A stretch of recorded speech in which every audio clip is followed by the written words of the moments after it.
Assalamu alaikum urmattуу Teskawar kanalının körücülörü. Kadırman mekendeşler, urmattуу biznesmender, işkerler, çarbachılдар, salamatsızdarбы?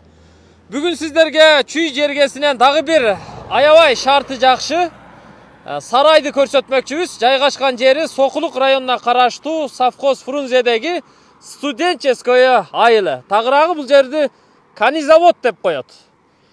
Бишкекти түндүк батыштан айланып өткөн объездная трассасын жакшы билесиздер. Унаа базардан ылдыйраак. Тиги жактан ушундан бир түз эсептегенде 4 километр чыгышы мүмкүн. Трассадан, объездная трассадан бери келесиздер. Ошо айылга кире бериште мына жерде айылдын аталышы жазылып турат. Айылга киргенде эле оң жакка биринчи көчө Поляны бойлоп бурулат туугандар. Мына бул биринчи асфальт көчөгө бурулганда эле эки көчөнүн бурчунда, ортосунда же болбосо ушул жерде айланасы бүт тосулган чоң сарай, жанында чөпканасы, нарагында дагы бир сарайы, бул жагында үйү, нарагында эскирээк курулуштары менен бүт бары сатууга коюлуп атат. Жайгашкан жерин өзүңүздөр көрүп турасыздар, аябай жакшы жерде жайгашкан. Айылдын кире беришинде эки жагында тең жол, бул жагы Поляга жакын, өтө сонун жерде. Азыр ээси менин жанымда, микрофонду берип койгонбуз, экөөлөп суроо жооп кылганча ушул сарайды жери менен бүт шарты менен сиздерге көрсөтүп бермекчибиз. Ал эми бул жол менен түз барып эле оң тарапка бурулуп, ылдыйкы көчөлөргө, айылдын ортосуна кире берсе болот. Мектеп, бала бакча, мечит, маршрутка бүт каттап келип турат. Баары бар. Анда бир чекеден баштай берели. Ассаламу алейкум. Алейкум ассалам. Амансызбы, иштериңиз жакшыбы? Аллага шүгүр, жакшы. Өзүңөр кандайсыңар? Кудайга шүгүр. Келип калдык.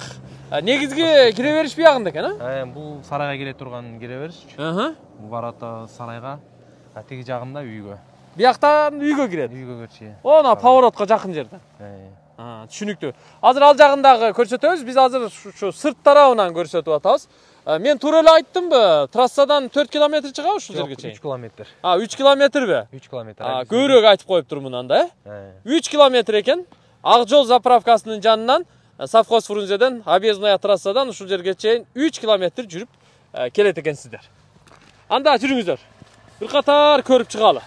Мына бул берки бийик курулушуңуз эмне? Бул ангар, негизи чөпканабы? Ангар, эми ар кандай максатта колдонсо болот буну. Мен негизи буга байлайм деп салдырткам.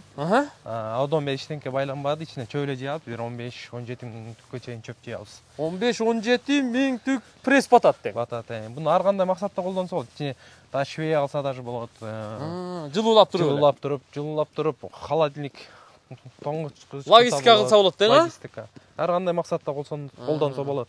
Көңдү бияка чыгарып коюпсуз, жакшы. Көң жай да бар экен.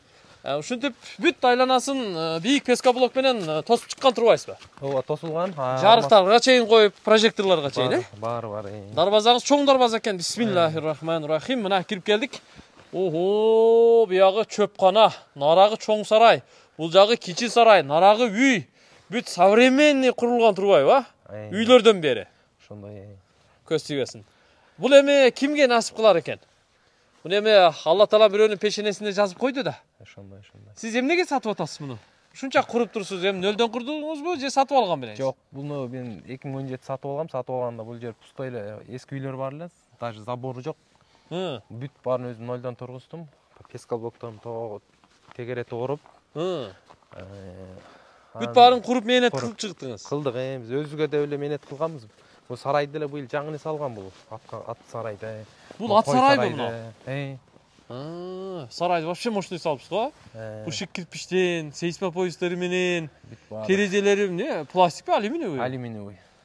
Үстүндө дымоходдорун караңыздар, вообще современный жасапсыз, Современный. Эшиктерин карагыла туугандар. Мына менет. Эми ат сарайды ушунчалык кургандан кийин анан башкасын эми ошого жараша ойлоп кое бериңиздер. Өзүм неге сатып атасыз бул сарай баарын? Бир жумуш кылып баштайлы деп аттык эле, ошо жумуштун айынан сатылып атат. Чоңураак жумуш кылайын деп атасызбы дагы? Кудай буйрса. Ошондой кылайын. Чоң жумушка кадам таштап атыпсыз да? Кудай кааласа. Алла колдосун. Анда чөпканаңыздан баштай берели, сырттан киргенде эле. Канча 17 миң батат дедиңизби? 15 миң 17 миң түк чөп батат. Узуну 33 метр, туурасы 12 метр. 12'ge 33. Бийиктиги 6 метр. Мына кеңир КамАЗ келип, самосвалдар көтөрүп төгүп чыгып кете алат да. О, фермага чейин 6 метр эсептеп кое берет экенбиз, 6 метр. Мына жактарында пластик терезелер коюлуптур. Окошкалар ачылат экен, Ачылат. Пол стяжка болуп тур. Мына ол бурчка чейин даканца чөптү жийип койсо боло берет экен да. Муну эми чөп кана, жем кана кылып иштетсе болот экен да. Бул эми чарбага иштеткенде. Ал эми сиз айткандай башка өндүрүшкө да иштетсе болот экен да. Бул жерде бир кандайдыр бир нерсени иштеп чыгаруу, өндүрүп чыгаруу ишканаларын атса болот да. Цехтерди мисалы, Эки этаж кылып цех кылса деле болот бул жерге. эки этаж кылса деле болот экен. 6 метр кеңири, 3 метрден 3 метрден кылып. Мынау боковойлору дагы патологу дагы патолог деген эми чатыры бүт оцинковка профнастил менен оролуп, жабылыптыр. Көрүп турасыздар. Түркүктөрү мына профилдер экен. Үстү ферма болуп жабылыптыр. Полу стяжка экен туугандар. Мына үнтүп беде прести жийип салыптыр бул жерге, кынап, тыгып. Мынакей туугандар. Дарбазасы да чоң дарбаза экен, Чоң унаалар эми кирип түшүрө берет экен да. Ооба, кирет кеңирле, эки ачмай, кирип чыгып чыгып кете берет. Мына жериңиз да бош экен, бул сарайга биягына деле уласа болчу да окшойт, бул жерде Бул жер атайын ташталган, негизи. Атка жаңындай круг кылабыз деп темирден, айлампа. Ат айлампабы? Ат айлампа кылабыз деп таштаган жер. Жакшы. Жер бул жерде эле кеңир. Жакшы. Эми мына сарайыңыз көтөрүлчү. Бул сарайдын мына чатыры тыныке менен жабылыптыр. Жылуулаган окшойса, пеналар турат. Пеналанган. Астан өзбе.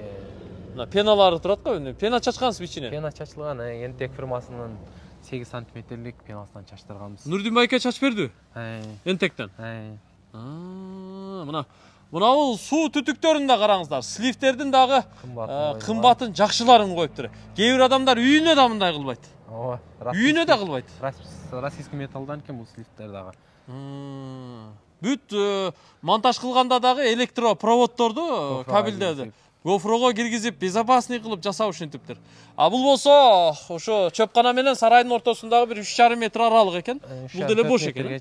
Бул жерге ат асабыз, атайында күрчөктөр турат, ат асланган. Мына терезенин астындагы күрчөктөргөбү?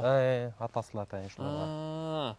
Сыртка чыгарып, бир аз күн жедирип, кирип кетип. Байлап коюп кашылап дегенде, ошондой. Атак техника деле батат экен. Бурчка чейин барбы? Бул жак менен кирип, негизи техника кирип, тияка жем, опилка чүрөбүз. Бул сарайыңыздын узун туурасы канчага канча болуп калды? Бул сарай туурасы 12, узуну 31. 31ге 12 дең, 31ге 12. Ого! Сарай зор сарай экен. Азыр бир катар кирип көрөбүз. 31ге 12 деди. Сарайдын узун туурасын сиздер эки тарабынан, эки ракурс менен көрүп алыңыздар. Мына бул жагына дагы өтүп көрсөтүп атабыз. Жакшылап караңыздар. Көңүлгө толтуруңуздар. Ушул сарай жакса, анан шарт булагабыз менен чалып сүйлөшөсүздөр. Үстүндө мына моорулар турат, көрүп турасыздар. Аба тазаланып турат да, ичинен жыт пыт бүт чыгып кетет, ошону менен. Дымоход. Жыт турбайт да ичинде. Жыт турбайт. Терезелерине чейин пластиктен коюпсуз. Пластик эмес, алюминий. Алюминиевый профилдерден, Мына жактарына чейин. Кана киреличи, эшиги да зор болуп тур. Ого, байке. Байке, келтирипсиз го бул жагын, Келтирипсиз го, Пай, туугандар, мына карагыла, Сөз жок го, сөз жок. Мен сөз таппай калдым бул сарайга. Караңыздар. Мына тап-таза сарай. Пол стяжка. Канча бокс бар аттарга? Канча аткана? 8ден 16. Бир боксун чоң кылып, эки боксту кошуп, бир бокс кылып койгонбуз. Мынаны, Мынауны чоңураак кылып жасап коюпсуздар. Бул эки бокс экен өзү, Мында бир бокс турат. Мына эшиктерин караңыздар. Бүт баарын сонун кылып жасап, сыртына да күрчөктөрдү кылып туганда. Мына ат сарайдын ичинде тазалыкты карагыла. Полдору да бүт кирпичтен жасалыптыр, нар жак дубалына дагы күрчөктөр коюлуптур. Ар бир атканага жарык кирип турат экен, терезеден. Ар бир атканага. Ар бир дениктин өзүнүн бир терезеси бар. Жайына ачып коебуз желдетип. Мынакей. Сыртынан жапкыч илгичтери бар экен. Ар бирине лампочка коюлуптур мына туугандар. Караңыздар, ар биринде азыр аттар байланып турган чак экен. Ошондо эки тараптуу болуп 16 15. 15. 15 деник бар. 15 аткана бар экен да, мындайча айтканда. Аткана деп кое берели. Дениктеби, эмне дейт өзү? Өз деник деп коет. Орусчасы. Мынауну карагыла туугандар, эми потолокко көңүл буруңуздар. Потолокту сиз эмне мынчалык акча кетирип бүт эле ОСБ кылып салыпсыз го? Жок, бунун металл тинике азыр үстү, андан кийин пена чачтырганбыз 8 сантиметрлик. Онун астынан USB менен жабыштырып чыкканбыз. Бир аз жылуу болсун деп. Ичинде пенасы бар. Пенасы бар. Быйыл өзүңөр билгендей катык суук болду, кышында 25-28ге чейин жетти бизде ушул жактарда. Аябай жылуу болду, жакшы болду. Сарайдын ичи жылуу болду. Сарайдын ичи жылуу. Аттар үшүбөдү, кыйналбады. Жок. Жакшы да. Жакшы. Мына мен ушунча сарай тартып тургандар. Потологун ОСБ менен жасаган, потологуна пена чачкан сарайды биринчи жолу көрүп атам. Мына 4 жылдан бери ушул тармакта иштеп жүрөбүз. Азаматсыз. Мына булагабыздын иши ушундай экен. Мына жакта дагы сыртын айланып чыгып кете турган эшиги дарбазасы бар экен. Бул жак өзүнчө навес курулуп тур. Буякта эмне болот эми? Бул жакта негизи мээрде суу бар. Суу алып келип койгонбуз, суу чыгарып берге ванна койсок болду. Аттар ушул жерден суу ичип кайта кирип кете берет. Анан ар жагына жем төгүлөт, ар жагына опилка төгүлөт. Бул жакта эгердин полкаларын жасашыбыз керек эле. Үлгүрбөй калдык. Кыш келип кетти, жазда баштаганбыз негизи стройканы. Ат ээрлеринин полкалары болот бул жерде. Бул жак ушундай негизи ушуну. Мына жакта жасап коюшпу го, тосуп. Бул жакты жасып тосупкон себеби бул жак кийим чечип кийине турган раздолка деп коет. Асты теплый пол, кафель менен, эки жагы USB менен тосуп, то есть арты жылууланып, USB менен тосуп, үстүнө жылууланып пена чачтырып. Пена чачтырып коюпсуз. Сонун болуптур. Нар жагына да сыртка чыгып кетсе болот экен. Сарайга кирбей ар жактан келип кетем дегендер үчүн ал жакка дагы. Саяпкерлерге шарт түзүп коюпсуз бул жерге. Жакшы. Чабармандарга туугандар. Мына палвандарга шартты түзүп коюптур. Аябай сонун. Сарайды өзүңүздөр көрдүңүздөр. Электромонтаждарындагы, жарыктарындагы өтө сонун кылыптыр. Мына тосмолору, эшиктери, дубалдарын түз ургандыгы, полун жасаганы, терезелерин койгону, крючокторун илгени, бүт баары идеальный болуп тургандар. Идеальный. Өтө сонун, сөз жок. Сөз жок. Сарайды көрүп чыктык. Эми мына экинчи сарайга өтөлү. Бул экинчи сарайыңыз эмне сарай? Бул сарай койго салынган негизи. Койго асты ачык койго салынган. Узуну 22, туурасы 10,5. Тиги бурчта ат такалагыч неме бар. Оно ичкериде, бурчтагы. Бурчтагы. Отогуп кирип ат байлап, атасып ат такалайбыз. Ат такалай бересиз. Азыр кой жок, бул жерде төркө малдар жүрөт. Кеңирле айланып басып. Мунун дагы чатырлары жабылып, дубал ичи сырты бүт шып алган экен, Шып атталган. Ылай шыбак менен самандуу кылып, жакшы кылып, шыбап, актап коюптур. Бул жагына кирели. Бул жагы эми койкана окшойт, Жок, бул малкана. Берги 4 уй, 3-4 уй деп атат, ар жагында мунзолор турат. Жакшы. 3-4 эми саан уй байлап койсок жетет экен, Өзүбүзгө. Өзүңүздөргө. Каймак. Сүт ичкенге. Жакшы. Сонун. Жер канча сотик дедиңиз? Жер 30 сотик. 30 сотик. Ого, кенен экен.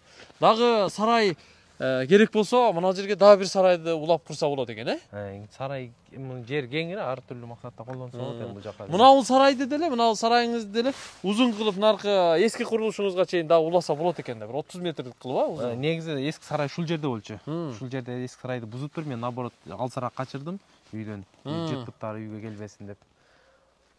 Демек, мына бул дарбазаңыз төлкө чарба дарбазасы. Чарба дарбаза бул жагы. Бир тарап кылып Бир тарап кылып бөлүпсүз да, жакшы. Дубалды анан бийик кылып тосуп турсуз, бул жер уже бактарак. Бул жагы уже жашоо зонасы. Жашоо зонасы. Бул жакта беде бар асты. Беде чыгат, көгөрүп, жайын сонун болот. Беде. Ама тротуарда жасап коюпсуз, Тротуар. Бул жерде суу кандай? Центральныйбы же жер астынан чыгаргансыз? Суу бул жерде өзүбүз чыгарганбыз, 45 метрден таза суу чыгат. Тиги сарайга 25 метрден огородко сарайга чыгат. Бул жакта эмнеңиз бар? Бул жакта тооккана 2 комнат, бирөө жылуураак, бирөөсү ачыгыраак, анын жанында ажаткана. Тооккана, ички сырткы, ажаткана, Мына бул берке дарбаза турбайбы? Бул ушу үйгө келе турган дарбаза. Бурчтан кирет экен, мына үйдүн алдына бир унааны алып кирип койсо да болот экен. 2 унаа батат бул жерде. 2 унаа батат экен. Үйдү да жаңы салгансызбы мына үйдү? Ушу үйдү да жаңы салганбыз. Бул жака негизи план боюнча чоң үй салмакпыз. Мына терезесин дагы ортодогу терезесинчи. Бөлмөнүн терезесин мындай панорамный кылып, полдон потолокко чейин чоңудан коюп турсуз, Patологун көрүп турасыздар. Мына металл черепица менен жабылыптыр. Өстүрмөлөрү, суу түтүктөрү дагы кагылыптыр. Жарыктары коюлуптур, сырты декор болуптур, көрүп турасыздар, боелуптур, Мына жашоо үчүн шартты түзүп коюптур. Мына ал жактарга дагы мына прожекторлорду коюп коюптур. Аябай сонун. Бул жагы эми эски курулуш экен. Муну эми бара-бара бузуп алып салабыз да, туурабы? Ооба, ошондой. Азыр балдар жашап атат ичинде. Балдар жашап атабы? Условиялары бар бүт. Канча комната бияга? 3 комнат, бирөө кухня, экөө жашай турган комнат.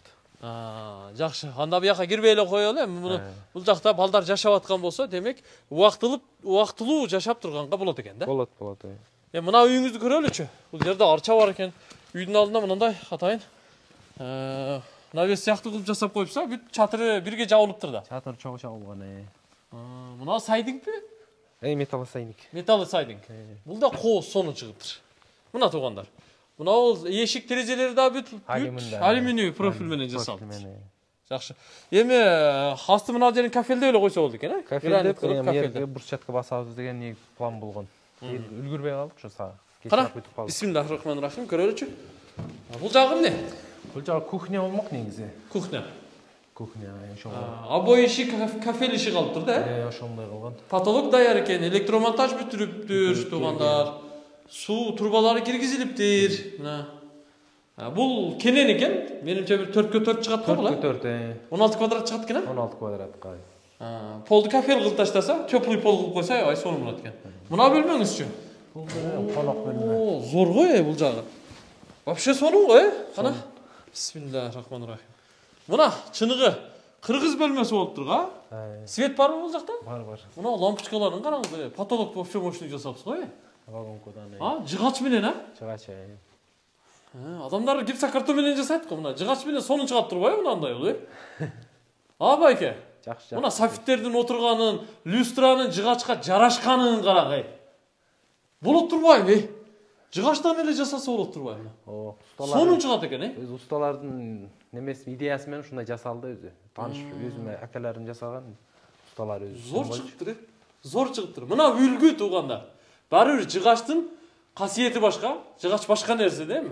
Химикаты жок, туурабы? Жыгачтын жыты чыгып турат бөлмөгө. Аябай жакшы, естественный болуптур. Туурасы 4 метр, узуну канча? 6,5 чыгат? 6 метр. 6-га 4, 24 квадрат чыгат экен да бул зал, конок бөлмөсү. Конок бөлмө. Даяр кылып төшөктөргө чейин салып коюптур. Мына бул терезеси андан дагы жакты туугандар.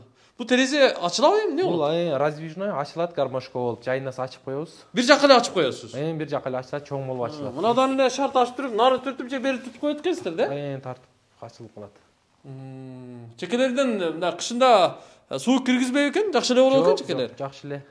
Полдон потолокко чейин болуптур да. Муну ачып койсо аябай сонун болот да. Бул жерде жамбаштап жатып наракта кара, аткананы малкананы карап отурган, бул жерде бакты карап отурган кандай гана сонун туугандар. Мына үйдүн алдына бир аз шаркыратма жасап, бир сууну шаркыратып койсо, жашоо сиздердики болот да. Жашоо сиздердики болот. Өтө сонун. Мына ал эки чекесиндеги доборлорун да ушу жыгачтан жасапсыз, Бул үстүнө вагонкадан ашып калган эле жыгачтарды усталардын идеясы менен ушу эки жеке жабыштырып коюшту. Пол ламинат болдубу? Пол ламинат, асты теплый пол. Асты теплый пол. Сонун сөз жок. Пардаларга чейин тартылыптыр мына, карниздери кагылыптыр. Мына ал жактындагы доборлорун ушундай көрүп турасыздар, ашкан жыгачтар менен ушинтип жасап коюптур. Эми сыртка чыгалы. Келиңиздер. Алыстамай жок. Бул жакта сырткы үйдүн дарбазасын ачып туруп, сыртка чыгып, бул жакты көрсөтүп коелу сиздерге. Анан кайра кирип, ушул чыгарылышты жыйынтыктап, бааларын бүт жарыя кылабыз. Кайра сыртка чыктык. Мына ал жагы дагы поля. Бул жака баягы кышы күзү эрте жазда мал айдаса болот бул жака. Бул кеңири, бул жакта деле мал бакканга, эртемен деле пада ушул жерде чогулат, анан дальше кетет да. Бияка дальше кетет да, пада чогулат. Дальше кетет, бул жагына кетет. Бул жерде канал бар, суудан проблема, эч кандай суудан проблема жок. Жакта жаңы конуш бар туугандар. Мына бул ошо Канизаводдун негизги эл кирип чыккан, ана маршрутка жүргөн көчөсү, маршрутка 340 келет. Бул жерде көбүнчө менин айылдаштарым жашайт. Бул айылды аябай жакшы билем. Бул айыл менин айылым туугандар. Менин бир тууган агам дагы ушул жерде жашайт. Агайын элерим. Сонун. Маршрутка келди? Жок, башка экен, Kança deysiz mi? Басында Ушул турушунда канча дейсиз? 180 чыгарып атабыз. Канча дейсиз? 180 миң доллар. 180 миң доллар дейсиз. Анан Сарайды, үйдү Барын. барын. 180 миң доллар кеми бар. Мына ушул бааны айтып атат. Эми бул жагын эми булак агыбыз менен тез сүйлөшүңүздөр. Колдон чыгарбаңыздар. Жайгашкан жерин көрдүңүздөр. Шаардан өтө алыс эмес. Шаарга өтө жакын эмес. Мындайча айтканда орто. Мисалы Ош базардан жолго чыксаңыздар 15 мүнөттө ушул жерге кирип келесиздер. Через Фучик түшсө тура. Ооба. Бул жактан болсо бир жарым саатта келишиңиздер мүмкүн эми жолдо светофорлорду эске алганда. Канизавод машина базар жак менен эле келе калат. Бул азыр бизге жакшы центр. Ош базарга, Дордойго, бул жак Сокулук мал базарына аябай ыңгайлуу. Аэропортко, Аэропортко ыңгайлуу. Шарт эле бара койгонго, келе койгонго жакшы да. Азыр булак агыбыз менен бир канча 1 саат мурда эле чалып сүйлөшүп эле, кеттик барабыз эле, барабыз тартабыз деп эле акылдашып эле экөөбүз бир жарым саат дегенде эле ушул жерде болуп калдык шаарда. Мына туугандар.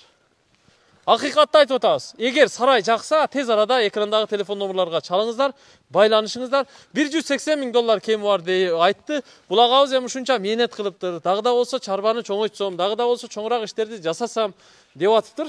Аллах таалам планын колдосун. Ишиңизге ийгилик, ден соолукта болуңуз. Рахмат. Сарай салуунун үлгүсүн башкаларга көрсөтүп коюп турсуз. Башкалар да ушундай сарай салсын, мээнет кылсын. Бул эми сиздин мээнетиңиз башка бирөөгө насип кылат, албетте акчасын эсептеп берсе. Амин. Башка сөзүңүз жокпу? Жок, рахмат силерге да келип тартып бергениңерге. Жакшы. Ишиңизге ийгилик, ден соолукта болуңуз, көп жашаңыз, чарчабаңыз, башка ишиңизде Аллах таалам өзү колдосун. Канча тапсаңыз, тапканыңызга Аллах таалам береке берсин. Амин, амин. Рахмат силерге дагы. Көрүшкөнчө аман туруңуздар. Тез аракет кылыңыздар туугандар. Колдон чыгарбаңыздар бирок.